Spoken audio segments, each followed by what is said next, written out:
Hey Bruce, it's Daryl. Little video update today. Oh, I can just about make out the Sutter Buttes, but probably can't see them on the video. They were a little clearer this morning. It's about 2 in the afternoon.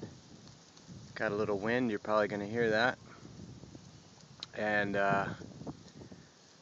yeah, it's about 100 degrees today. And here we are out at the property. Trailer's open. I still got a few little things on the roof to take off the covers. Found 2 dead mice today, pretty recent, and I found they nested in one of the little drawers in the bathroom. So put out another couple glue traps and you know, just gotta stay on top of it. Gotta clean out them drawers and that thing. But otherwise, looking great. And everything's intact, not too much mouse poop. Let's see, what do we got? Well, looking around, you can see there's a little bit of the grasses are up and there's a little bit of weed whacking to do.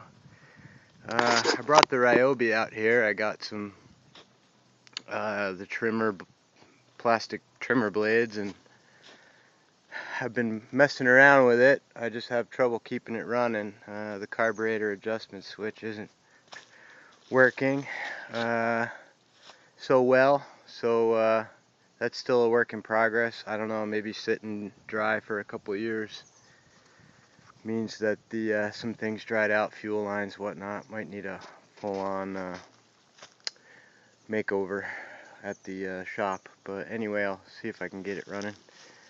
And with the weather as hot as it is, thinking about fire a little bit. I've just kind of scratched out some rough trails in here. This one I gotta widen up. It's just a small little footpath right now.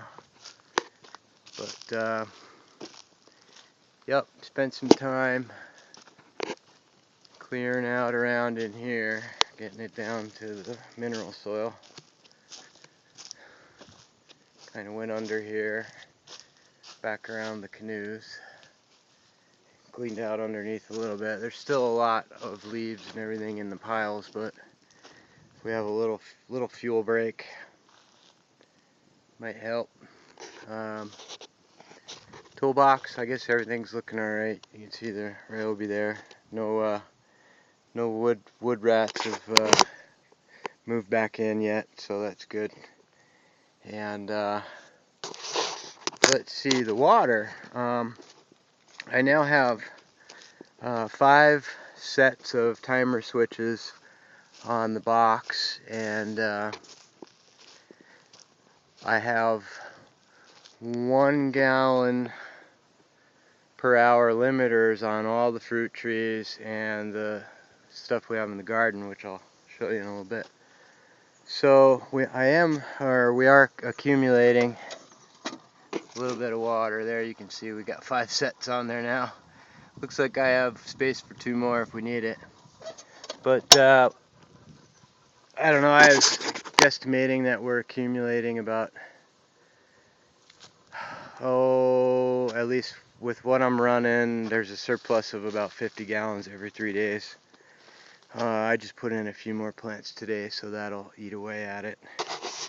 And this is a temporary little setup I got going here. What I was figuring is the line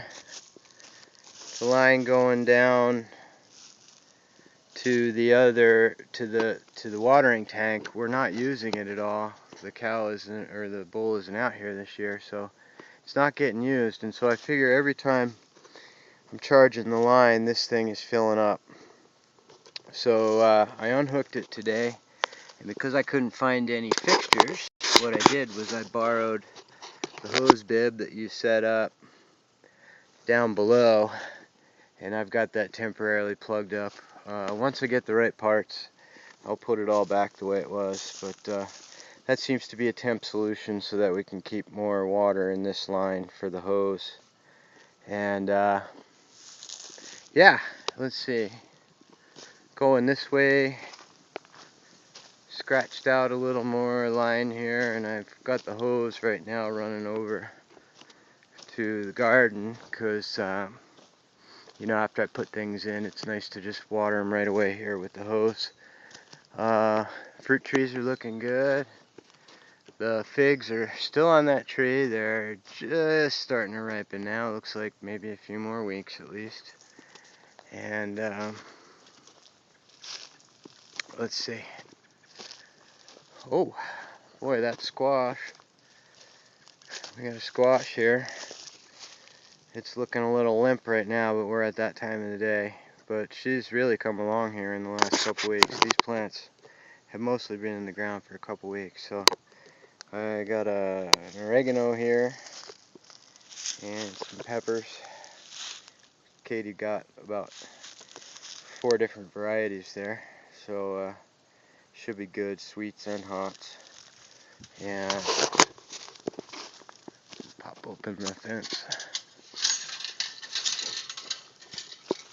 Sorry about that if it's shaky. Yeah, I put lime around the bases, a little bit of oak leaf. Not really compost, but whatchamacallit, when you dig something in. Anyway, I piled some leaf compost around the plants and put some lime down, so keep the critters off them as much as possible. Yeah, okay, so we got potatoes, which we just, took from the house and made some cuttings and started them in water at home, and then once they started sprouting, I put them in the ground here. They're starting to take off. I think Katie picked out an eggplant there. I just put in some green onions, and we had some marigolds going. I planted some, and then, well, planted a border. Katie finished out the border, but she didn't quite water them in enough the first night, so it was pretty warm the next day or two, and so we lost pretty much all of them. But I'm collecting the seed heads off the ones that could finish out maturing. So, and then we've got some red lettuce down in here, which I'm pretty psyched because this is a pretty warm spot in the garden, and don't know how well you can see them, but they're doing good. They're coming along now. They're gonna make it. And gonna put the tomatoes down in this bed. It's way too hot this afternoon to put them in now. I've got to put them in early morning or late evening hours. Probably come in here one evening and get them in. But well, everything's going good here. Having fun out here on the property, and as you know, we've had our first few river days last weekend, and summer's really starting to kick in. Hope everything's well back there in Japan, and look forward to seeing you. Not sure when, summer, fall, we'll see. Take care, Bruce. Bye.